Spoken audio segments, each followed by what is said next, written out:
What's going on, guys? Welcome back to your Lake Fork Guide. Man, we have had some changing weather happening at Lake Fork, and so today we're going to talk about tracking the movements of bass throughout the pre-spawn in the month of February. I'm looking at the map. I'm about to give you the juice, the real juice, and just the juice. I will make you a promise. I will give you the real juice if you make me a promise, and y'all don't tell nobody. Deal? Deal.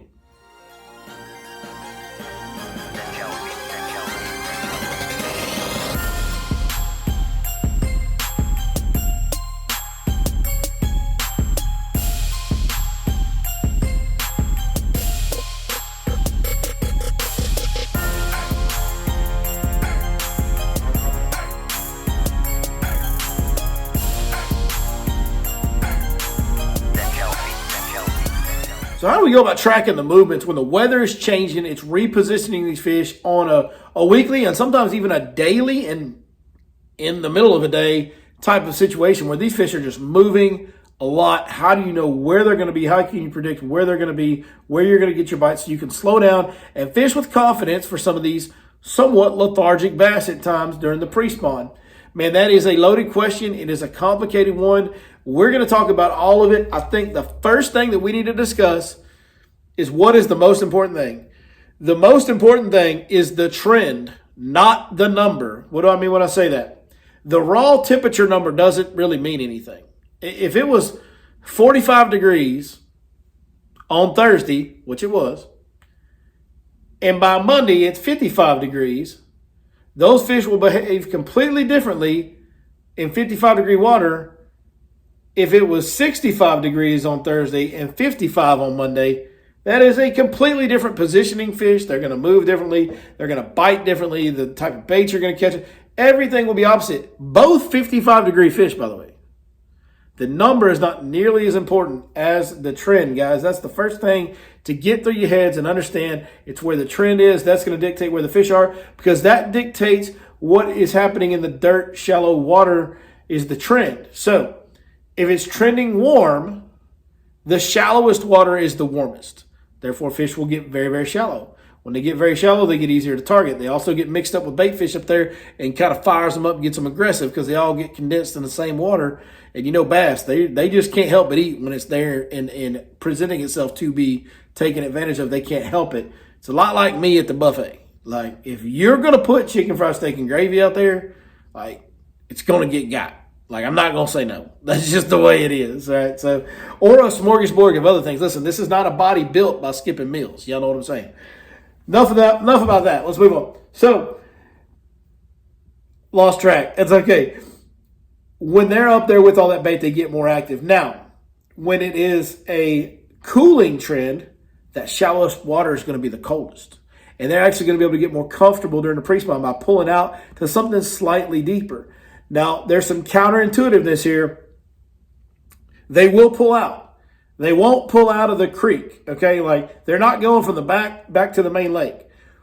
Once they make that move back there, remember, this is pre-spawn. They are making that move back there to get comfortable in the warmer water, to feed up, and to get ready to spawn. They're about to spawn, okay? So they are not leaving the spawning grounds. They will pull to the lowest point near them of most convenience for them. So let's get on the map and look at some things. Okay, what you see right here is Glade Creek. Everybody knows Glade Creek. Okay, so this northwest bank right here is going to be a good place for fish to pull up on warming trends and find some really warm water. Now, that's easy enough to do. Whenever the water's warming, on warm trends, you go find the warmest water. A lot of times it is going to be the northwest bank. It's going to be the northwest corners. All that kind of stuff is going to be where the warmest water is, right? Especially when you get that south wind blowing on those warm days. It's going to blow the surface water in here. I cannot express how important it is which way the wind's blowing. If the wind was blowing out of the west, then boys, we're going to be over here. It's going to be better. If the wind's blowing out of the east, it's going to be better over here. If it's blowing out of the southeast, this is really going to be good. South and southwest, probably over here, and this corner is going to be a little better. That's going to dictate where the warmest water is. Where that surface water is getting blown into will change the water temperatures. When this is the most critical time of year to pay attention to water temperature, by the way. So pay attention to all that good stuff. Now, here's what we want to answer. When it's on a warm trend, man, we get up on the wind-blown bank and we find the warm water, and we can all just look at our graph and kind of do that, and that's easy. And then you just fish whatever covers in front of you. That's easy, right? What do we do when it cool trends? Well, when it cool trends, all these fish that may want to use these type of areas here, well, they're going right there where that blue line is, okay? Now, in this case right now, with Lake Fork being 3+ foot low, that blue line is just like right back here, that blue line is only 2 or 3 foot deep. It doesn't matter. That's where those fish are going to be.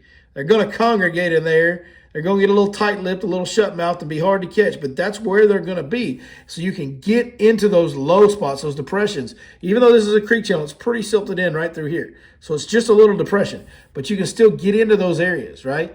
And pound them with crankbaits and reaction baits and slow way down and just drag and seine them with finesse Carolina rigs, weightless Senkos, things like that. So wherever you're locating fish on a warm trend, they're going to pull back to the nearest depth change, whether that's a 2-foot drop off or it may be a 10-foot drop off. That is basically how you handle those shallow driven, warming, cooling, trending fish. Really simple, right? They get on the bank. They're easy to catch. You go up there and throw kind of whatever you want almost and catch them. Lipless crankbait, chatterbaits, little swim baits. You know, some top waters will catch them. Believe it or not, the warm trend, you can catch top waters in 50-something degree water when they get on that bank and get active. They'll let you know when they're ready to bite top. You'll hear the activity, all that good stuff. Then when they pull in the ditch, you do what we talked about. Grind a crankbait, maybe a jig if it's deep enough. It's 5 or 6 foot, throw a jig around the tree roots. Senko, finesse Carolina rig with a lizard, those kind of things are going to get you bit on the cool trends in that situation. There's a new class of fish. There's a new warm trend, cool trend fish. It's always existed. I've chosen to never target it until now. I've always stayed with the shallow fish, the early movers. I always wanted to talk about fishing the early movers. I want to fish for the early movers. They're more predictable. I know exactly where they are. And that's true. Now I don't care where they are because I can find them with forward-facing sonar. There are fish that are later movers. So these fish back here, a lot of these fish are going to spawn early in March. Early in March. These fish that I'm talking about up shallow right now. There are fish in Glade Creek and other, we're showing Glade Creek as an example because everybody knows Glade Creek and it's an early warming creek. Everybody knows that. But this isn't exclusive to Glade Creek. You can literally repeat this process on every creek arm on Lake Fork. It's going to happen. And your home lake as well, by the way. But now there's these fish that we found with forward-facing sonar, these April and May spawners, which we always see in Glade. When do they move up? What are they doing in February in the pre-spawn? Forward-facing sonar has answered that question. They are hanging out in the middle of the pond around standing timber on Lake Fork, right? They're anywhere from 6, 7, 8 foot of water. 6, 7, Jesus. I just can't get away from 6, 7. They're anywhere from 6 to 8 foot of water, on down to 15 and even 20 foot of water, depending on the trend. Okay, we're going to talk about how they're affected by the trends here in just a second. But they get out in the middle of like Glade Creek out in the bay. So let's scroll over here and let's show you guys some of that action and see what we're talking about and where are the high percentage areas for these later spawning fish. Okay, zoomed out some on Glade Creek. So one of the things I want to point out, you see that creek junction right there? It's also in the neck down of Glade Creek. You can see how Glade Creek necks down right there, pretty narrow. So that little junction, that timber in and around that, that's close to a boat lane, so kind of veer on this side when you're, but just, it doesn't have to be right over the creek channel. The one thing about these fish, they don't have to relate to the channel. I like staying near the channel because I feel like they move and gather, especially at a junction. You're going to find more fish in that area, okay? But you can be outside the channel cruising around looking. This is pretty deep water right here. This is between 15 and 20 feet deep right here. So you're going to find plenty of fish out in an area like this in February. These are the April spawners, right? And they can be anywhere from here, and they can be on up here. Now, the one thing I will say about these fish, they can pack their bags and move on you day to day based on the weather because they kind of tend to follow bait a little bit. They can move around back and forth. So for them, on the warm day, they may suck all the way up to this flat up here in like 5, 6, 7, 8 foot of water like we talked about. And then within a day, on a cold day, they may suck back out to the mouth or even out to the point. So more ground to cover, more, a lot of depth to cover too. We're going to talk about what they do depth-wise here in just a second. But more ground to cover, but you have an efficiency tool in live sonar to help you be extremely efficient and be able to cover that much ground and still be effective, okay? So pre-spawn bass, when it's cold trending, I would stay out here, right? Especially a junction like this, somewhere out here. When it's warm trending, let's shift on up. And look, here's another junction for us, right? So the later spawners, I'm a big fan of creek junctions when you're live scoping in the pre-spawn. I think creek junctions are one of the best things you can target. Having said all that, let's talk about the depth. I mean, the depth is just going to be based on what you see on the day with your live sonar. Now, I can tell you from the last few days on the water, that changes day to day and sometimes in the middle of the day how deep they are, how high they're suspending on the trees.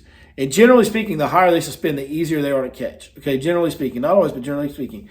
So like Friday, the fish were like halfway, right? This morning, Monday morning, they were at the bottom. By Monday midday today, they were getting up towards the top of the trees where they were only like 3 or 4 foot below the surface. So that is going to dictate what baits you target them with. Now, we're not going to get into a whole video about forward-facing sonar and bait selections and all the top secret stuff. We got a forward-facing sonar video coming very soon. We're going to make it a lot simpler for your everyday guy to go be an expert on forward-facing sonar. That is coming. We're going to cover all that in an upcoming video here in the next few weeks. Main thing I want you to focus on right now is where are they going to be in that creek? How far out? Just remember, the more cold trending you are, the more towards the mouth of the creek you need to look. The more warm trending you are, the further back and shallower you need to look. Creek junctions, very high percentage areas. Locate the depth the fish are using on that standing timber and lake fork for the day, okay? And then fish baits according to that depth. Fish crankbaits that dive just above that depth. Fish jerk baits that go just above that depth. Fish your minnows, your weightless plastics, and keep them right above their head. With plastics, you can get pretty close. With jerk baits and crankbaits, do not put it on them. Keep it above them and let them come to you. 99.999% of the fish that you put the jerk bait the same level as them and twitch it right up beside them, you're not catching that fish. That fish is running away and not coming back to bite. He may follow and look, but he's not going to bite. Crankbait, same way. If you run your crankbait down there, if that fish is 5 foot down, you run a 5 foot diver and just blast it right by him or try to, make him, force him to react to the bait, you're probably going to spook him off. Get it above him. Here's another little top secret guy trick. Actually use this to catch the big giant fish y'all saw last Friday that I posted. Just like 3 days ago, whatever it was. The flat-sided square bow or any square bow, any crankbait. Dive it down, get it over their head, twitch, like a jerk bait. Pause the crankbait. I'll stop that bait like within a foot over that fish's head, about a foot over that head. Pause, twitch. That fish came unglued when I twisted like a jerk bait, even though it was a square bill crankbait. That's a little don't tell nobody deal right there. All right, so we got the movements for the deep timber fish. Cool. All right, one thing I need to rewind. Glade Creek is very flat, very big expanse of shallow water, so it warms quickly. That is where your early movers. So if you're wanting to go shallow right now, you want to go in those early warming areas. Now, Glade Creek's not the only one. In fact, pretty much every creek has a corner, a pocket that will warm early, some better than others.